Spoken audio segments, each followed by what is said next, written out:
भगवान श्री कृष्ण कहते हैं, कर्म किए जाओ, फल की चिंता मत करो। आत्मा तो अमर है, इसलिए मरने की चिंता मत करो। इस संसार में कुछ भी स्थायी नहीं है। नरक के 3 द्वार हैं, काम, क्रोध और लोभ। मौन सबसे अच्छा उत्तर है किसी व्यक्ति के लिए जो आपके शब्दों को महत्व नहीं देता।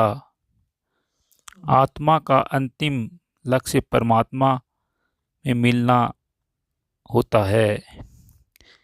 धर्म केवल कर्म से होता है। कर्म के बिना धर्म की कोई परिभाषा नहीं है। अहंकार करने पर इंसान की प्रतिष्ठा, वंश, वैभव तीनों ही नष्ट हो जाते हैं। मैं सभी प्राणियों के हृदय में स्थित आत्मा हूँ।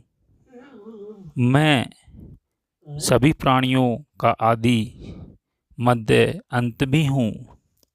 सत्य कभी नष्ट नहीं होता। अच्छा करने से नहीं डरना चाहिए।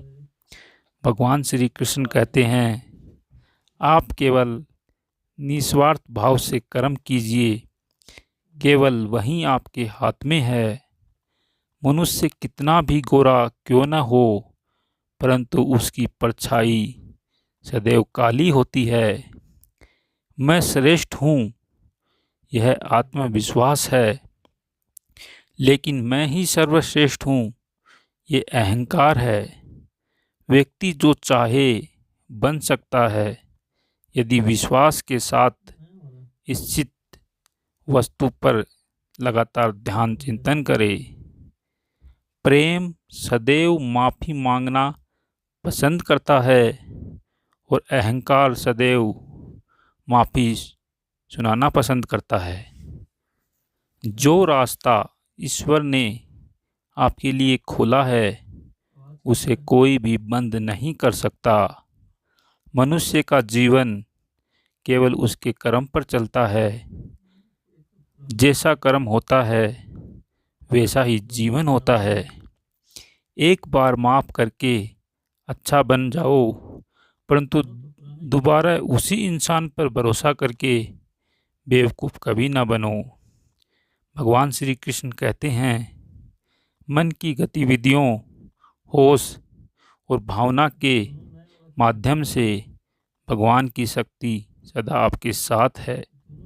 जीवन में आधे दुख इस वजह से आ जाते हैं क्योंकि हमने उनसे आशाएं रखी जिनसे हमें नहीं रखनी चाहिए थी। जब संसार में धर्म की हानि होगी, अधर्म की विजय, तब मैं इस पृथ्वी पर अवतार लूँगा। हमारी आस्था की परीक्षा तब होती है जब हम जो चाहें वो न मिले और फिर भी हमारे दिल में प्रभु के लिए शुक्रिया ही निकले।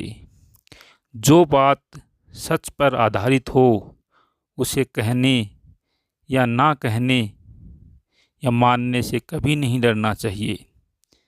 धर्म केवल रास्ता दिखाता है, लेकिन मंजिल कर्म ही पहुंचाता है।